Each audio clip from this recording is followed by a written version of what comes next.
Hi, everybody. Thanks for joining Jamie and I again for another Fit and Well Campus podcast. And we're really happy today to have Andrea joining us. So it's amazing, Andrea. This doesn't happen very often that you can speak to both Ontario Tech as a grad from that school, and as well, you're a current student at DC. So that's awesome.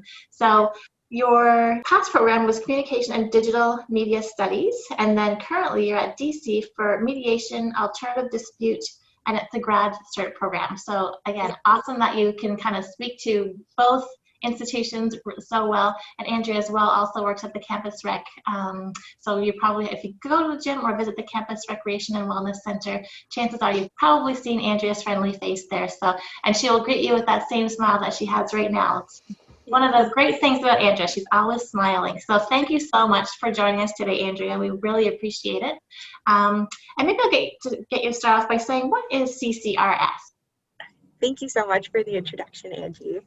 So CCRS stands for Campus Conflict Resolution Services, and our services include like workshops, presentations, conflict coaching, peer-to-peer mediations for, as you said, all DC and Ontario Tech students. And it's comprised of all like DC students or like mediation students, and we're basically like student practitioners, and it's a free service that we offer. So if you have issues with a roommate, or you know, you need to talk to a classmate about group presentations and group work, we're available to help out with those type of conflicts. Oh, that's awesome. So, okay. And I failed to mention at the start of this that that's what our topic is today, is conflict resolution and mediation. So that's why we've invited Andrea here today. And it's funny because I was just reading something about conflicts. You know, we think that we're the only person who doesn't like it, that other people do, you know, whenever we're going through conflicts. So it was refreshing for me to see that, you know what, most people don't enjoy having conflict in their life and don't know if they're exactly dealing with it the right way. Is there any, just kind of right off the top of your head, some number one tips for the first thing that comes to mind when there's some kind of conflict that arises in your own life?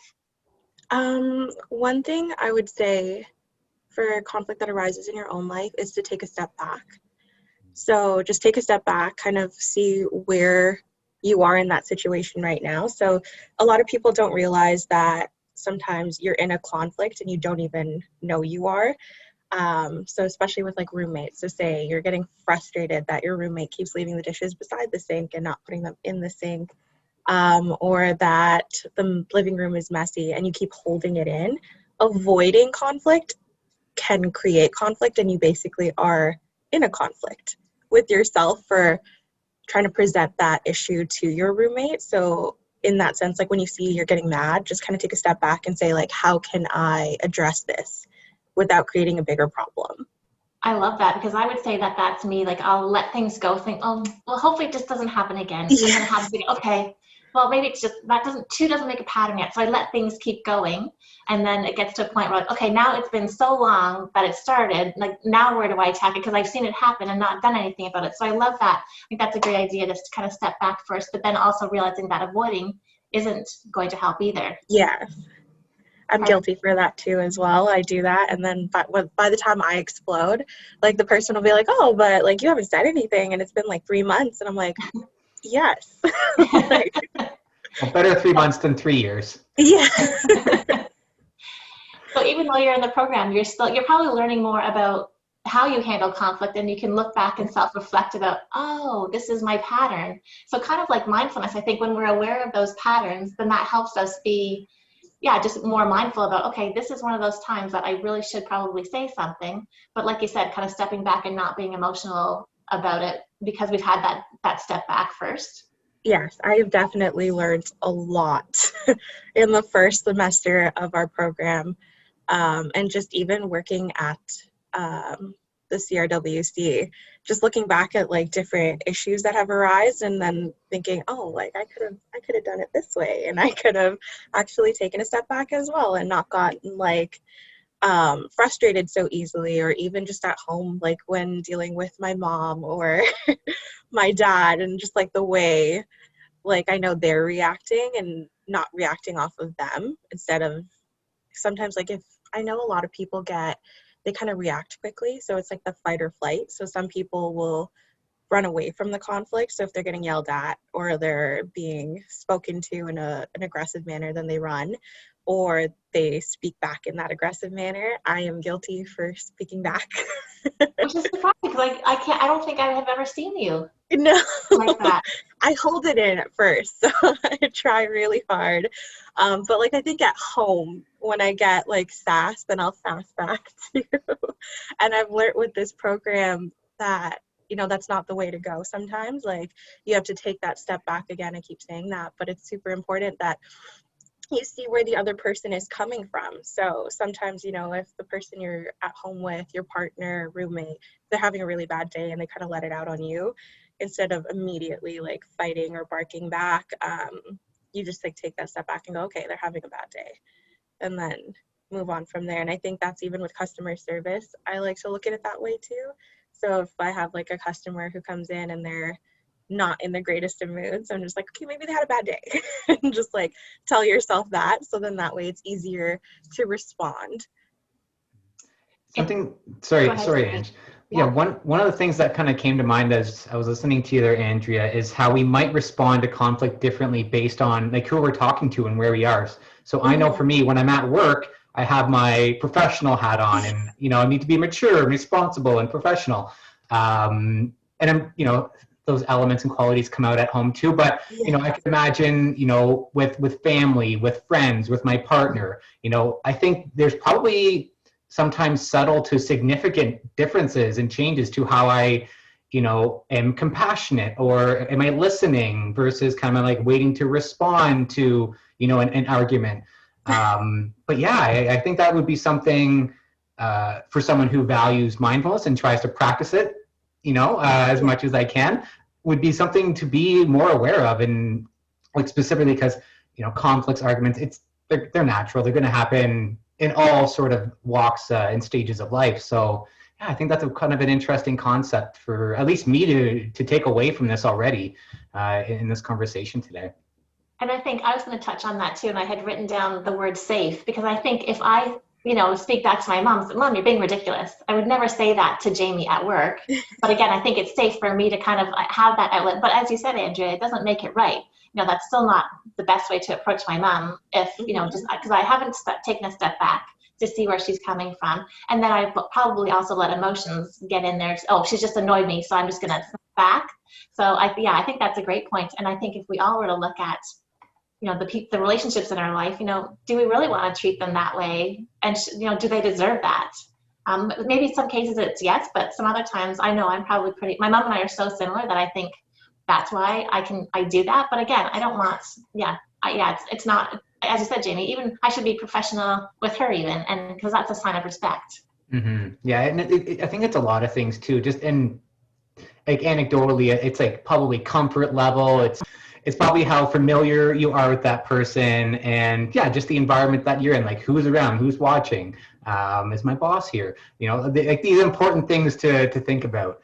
Andrea, so I was kind of wondering and curious, being in the position of kind of mediation and conflict management and resolution on campus with, you know, both DC and Ontario Tech, what are, you know, you mentioned that roommate issues might be a very common thing. What are some other sorts of maybe academic related or school related issues that students might come to seek support with in terms of, like, you know, mediating and managing conflict?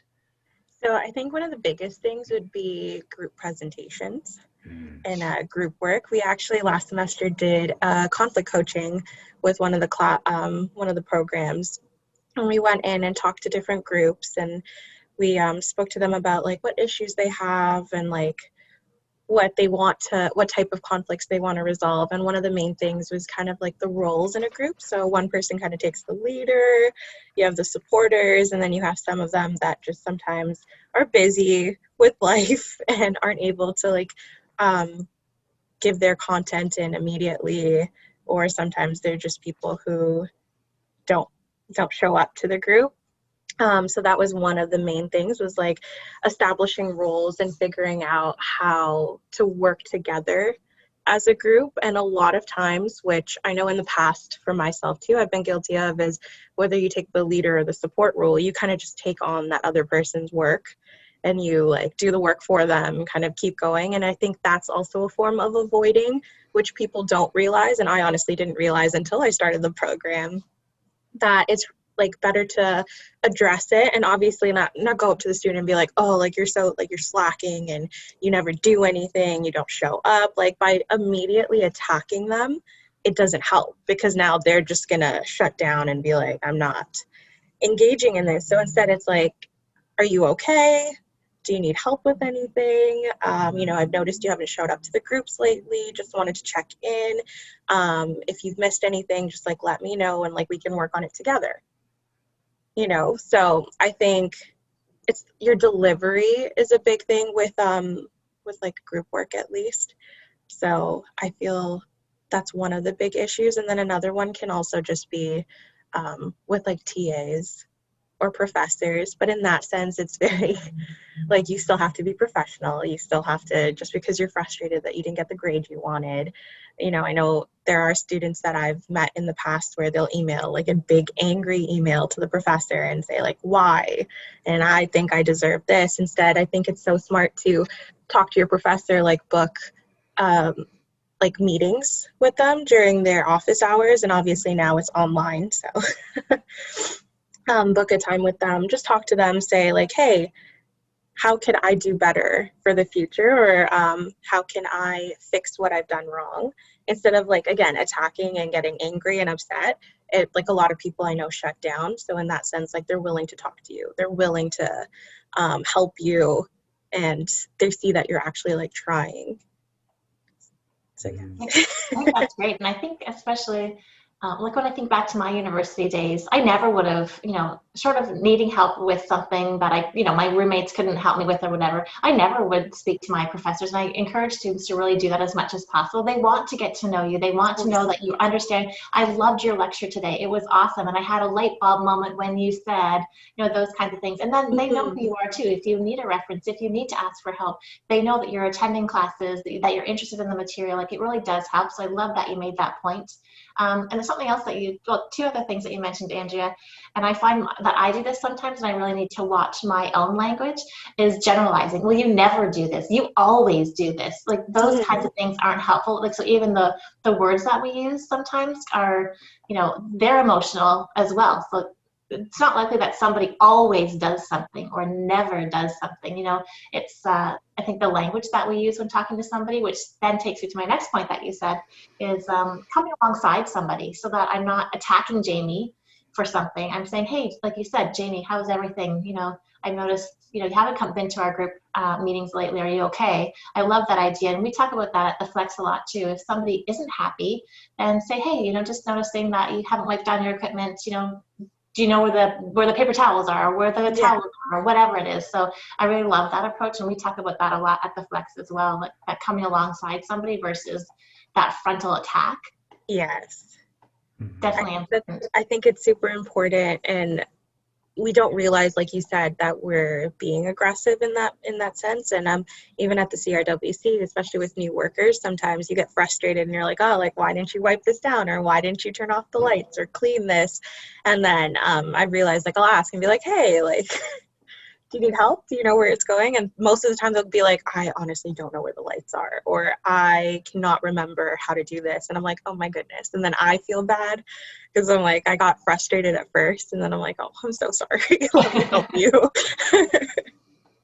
But I think like it's just taking that moment to switch the word you to I. So that way they realize, like, it doesn't feel like you're going after them. It's more like, I feel this way, and I think, we should do it this way, or go about the project in a certain angle. Like, it makes a big difference.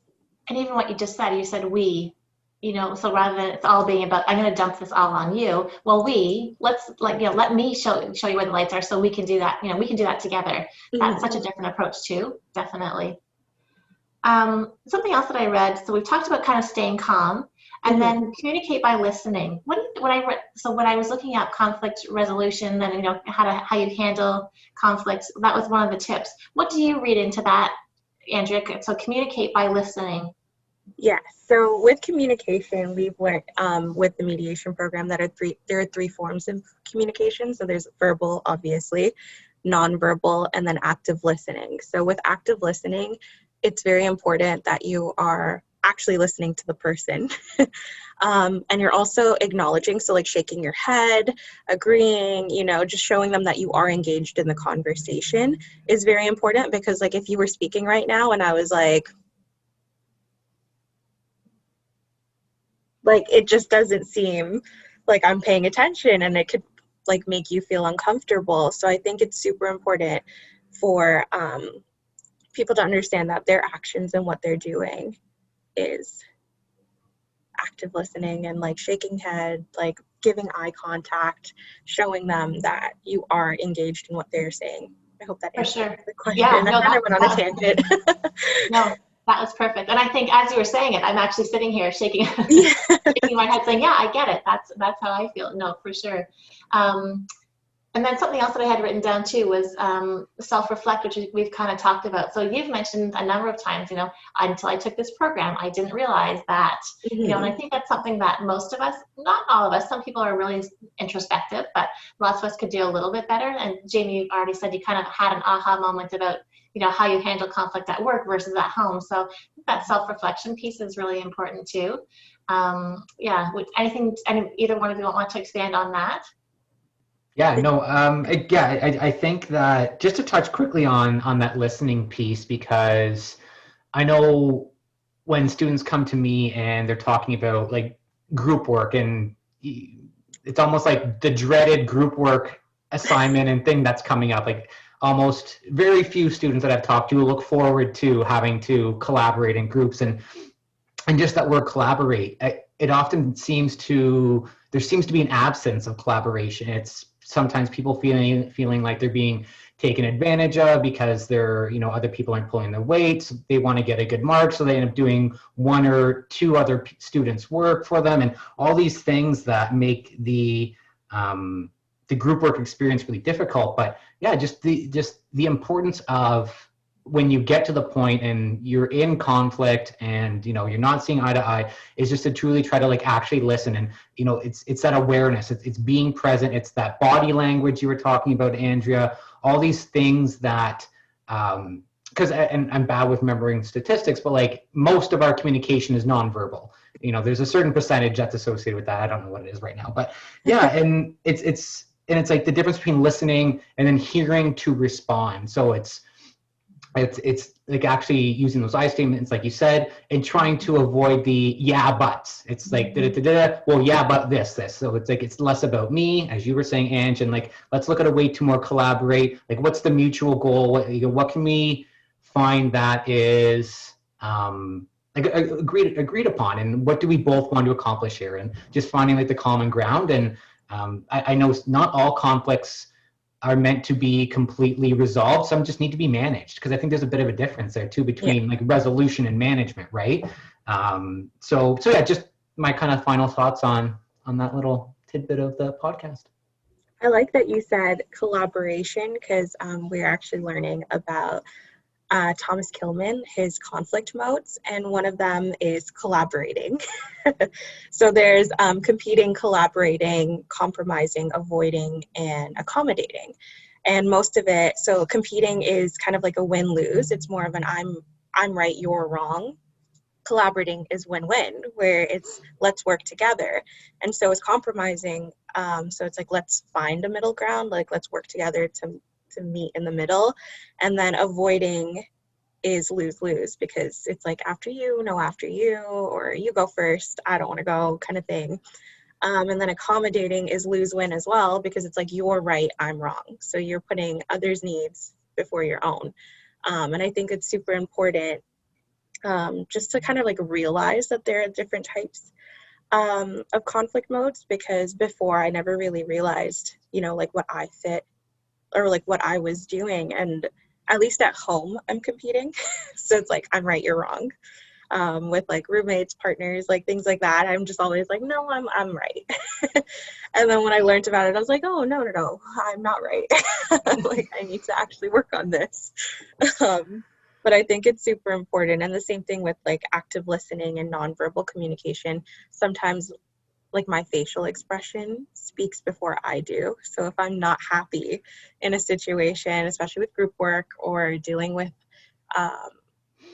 certain types of conflict with people, like my face says it before I do. And then that can set a person off, because there are times where like I'll be talking to a friend and I'm like what's wrong with you? But I'm not saying it, but my face is, and then I realize and I'm like, oh no, like I have to fix my face, like make sure like I don't look angry or mad or like confused by what they're saying. And then just it's a big part.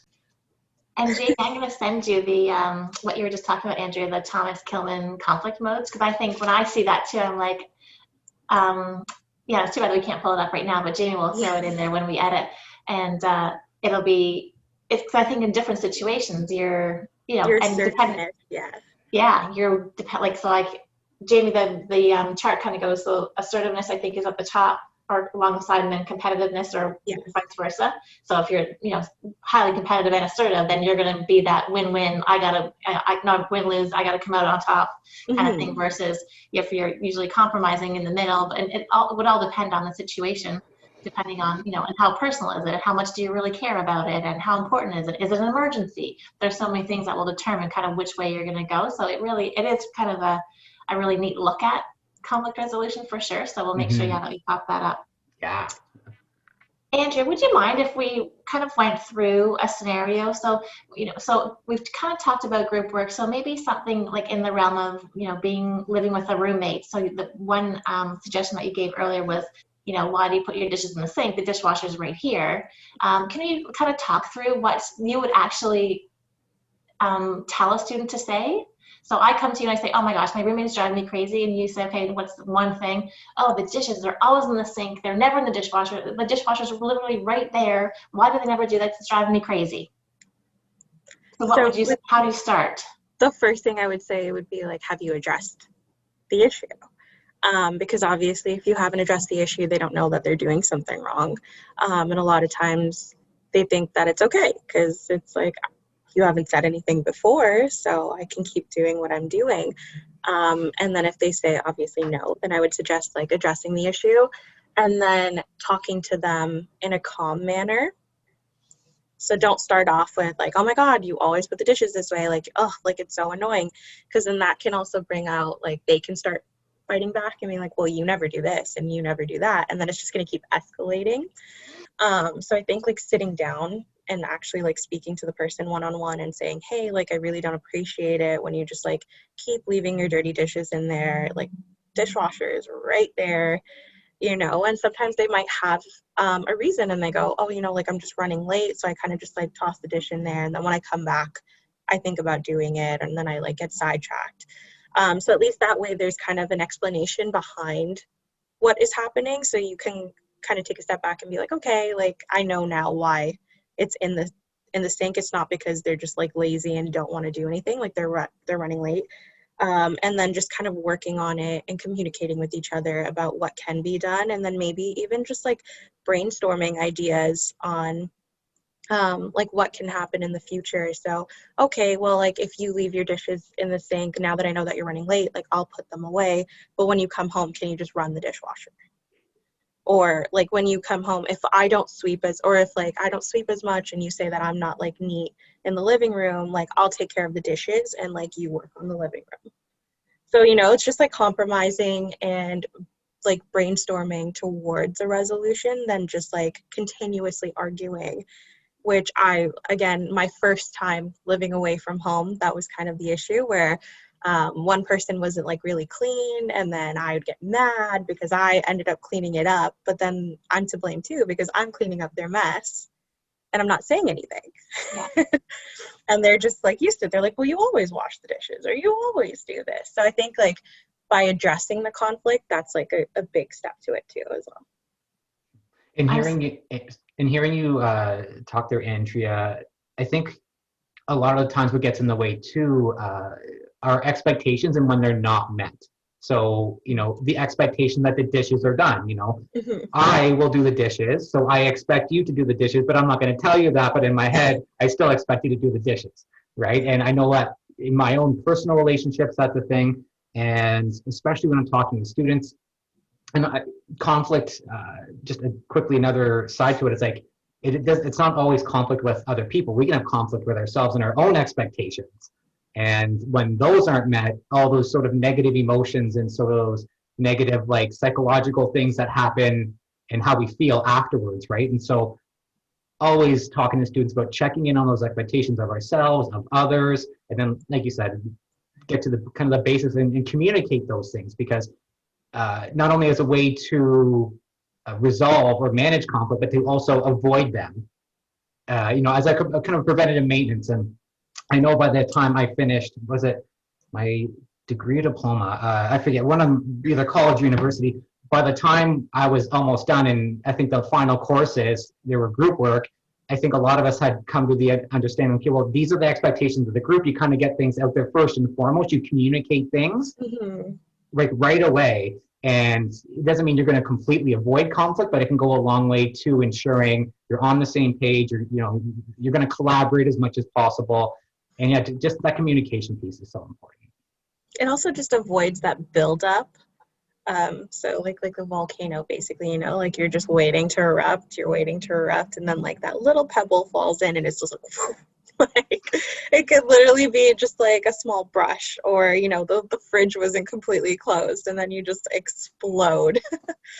And I've learned that that's something that as students we don't think about as well, is that we assume immediately. So it's like, I've noticed even with friends, with situations like that, I'd be like, oh, like, why don't you just talk to them? And it's like, oh, well, they're going to be like this and they're going to be like that. And I think that way too. Like, oh, I'm scared to ask my mom something because she's going to be like this. And then when I ask her and she's completely opposite and she's, kind about it and like not angry at all, I'm like, I just immediately assumed that you would be like mad, or you'd say no, that I couldn't go somewhere. And I think assumption is a big thing for us, that we immediately assume how the other person is going to act, or like you said, we expect them to know. What might be some other suggestions for students, roommates, to try to avoid conflict as much as possible, perhaps? Maybe be a bit more proactive versus waiting for it to happen and then, yeah. Exactly. Yeah.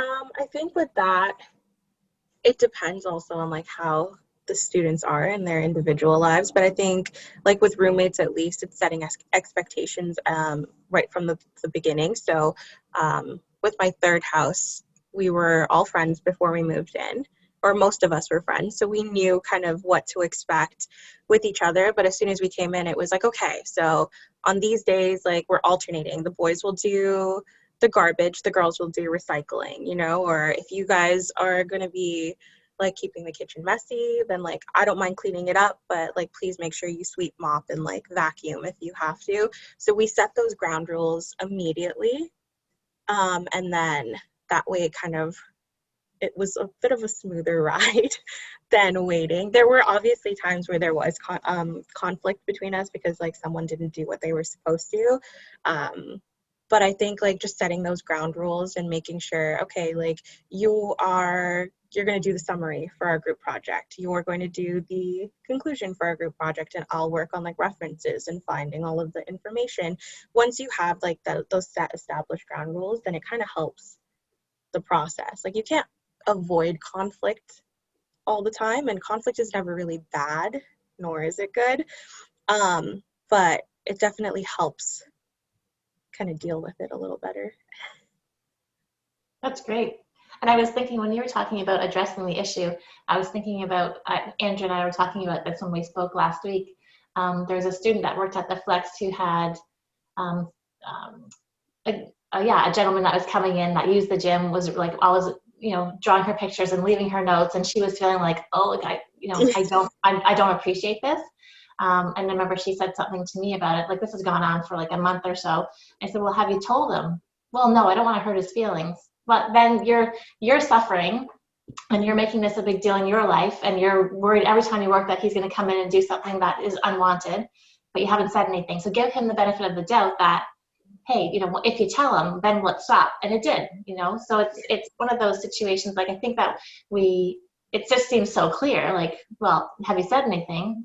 but we get afraid about hurting other people's feelings or not saying the right thing. I think that comes back to when we kind of started too, talking about nobody really enjoys conflict. But yeah, that was really important to me. And that one situation really stood out because I think it does seem like, well, of course that's the first step, but it isn't always. We skip over that sometimes. Mm-hmm. And the other thing, Jamie, that you said about expectations is so, well, because I do this, like, of course, that's the way you should be doing it. That really resonated with me too, because I think I'm somebody definitely that likes things a certain way. Like at home or, in my office or whatever. And when it's not done that way, and I'm getting better as I'm getting older, but it doesn't,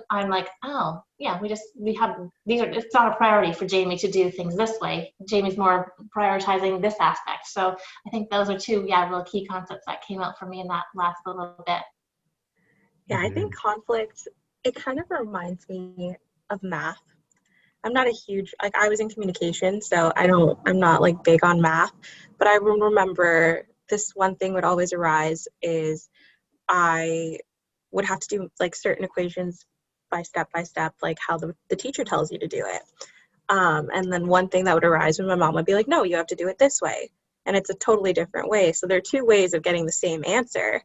But it's like one person expects it done a certain way and the next person expects it done a certain way, and that always just kind of like stuck with me because it was traumatizing. I'd always be like, I don't know where to go, I don't know what to do. Like my teacher says to do it this way, my mom says to do it this way, and it kind of came back to me when we were doing this program, because it's like there are different ways of reaching to the same conclusion and like the same resolution. So I think it's important that, like I might think that solving a problem is done a certain way, but you might not think that way, and Jamie might not think that way. Like you guys, we all three could have three different ways and methods of getting to that resolution. So it's like, again, with communicating and understanding where the other person is coming from is a big thing.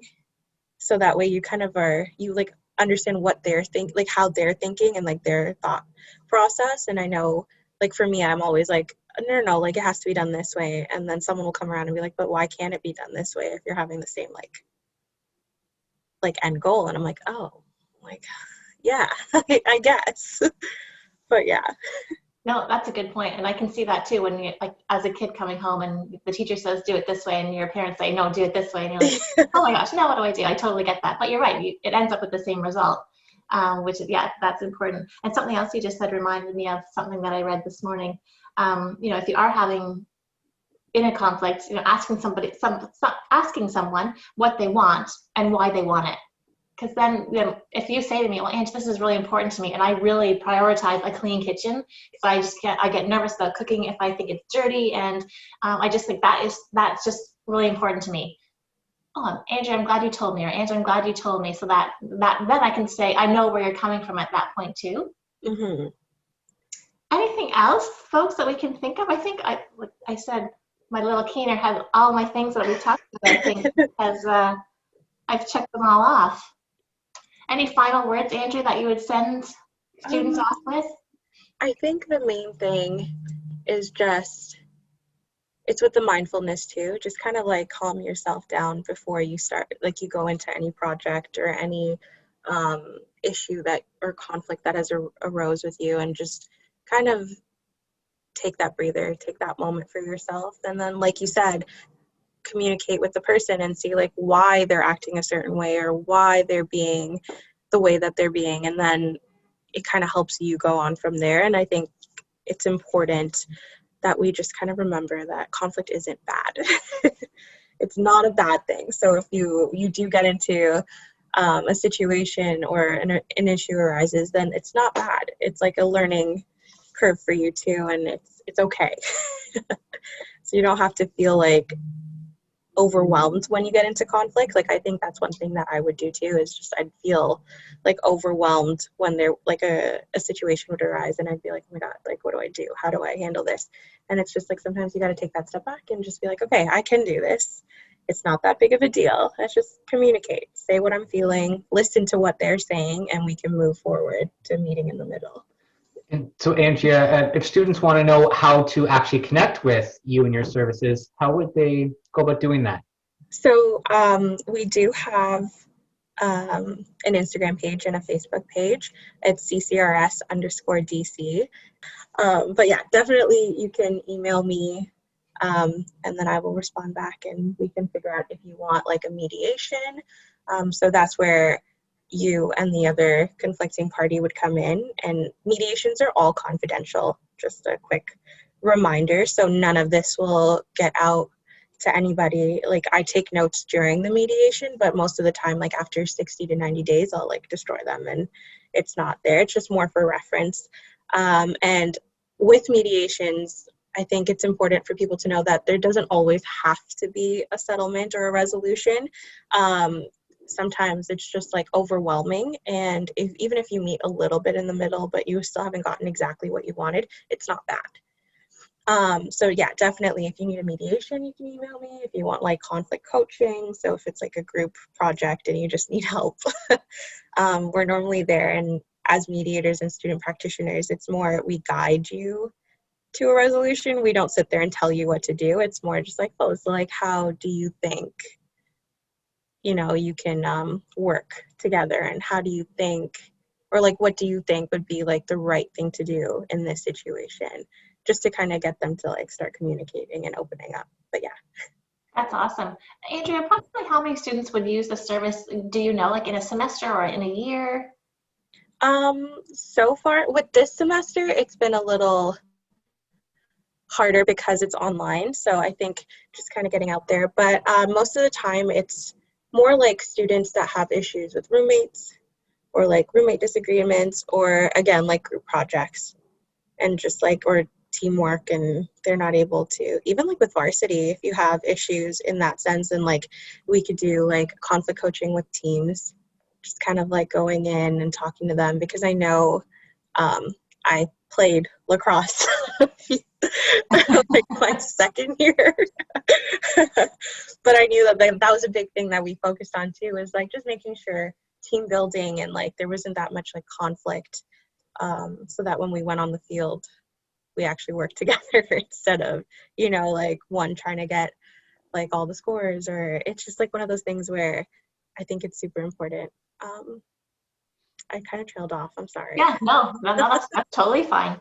No, I'm glad it's a service available on campus, and that's why it's nice when we do the podcasts and webinars, and I think we're able to delve into different areas of campus that people may not know about. So this is exactly one of them. How many of us, as you say, have conflict? We all do. So nice to know that this service is available to students. And like you said, and if there's staff and faculty watching, if there's issues in your department, or you want the group to come into your class, then that's available as well. So yes. I think it's really, really servicing our whole campus, which is awesome.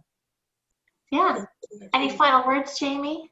Just thank you, Andrea, for coming. I think you shared some awesome and valuable tips and tricks for students and roommates and partners, and all these hats that we wear. So just thank you very much for having the service on campus. I'm sure it's really valuable. Thank you for having me. No. Thank you, and stay fit and stay well, everyone, until we see you next time. Have a great day.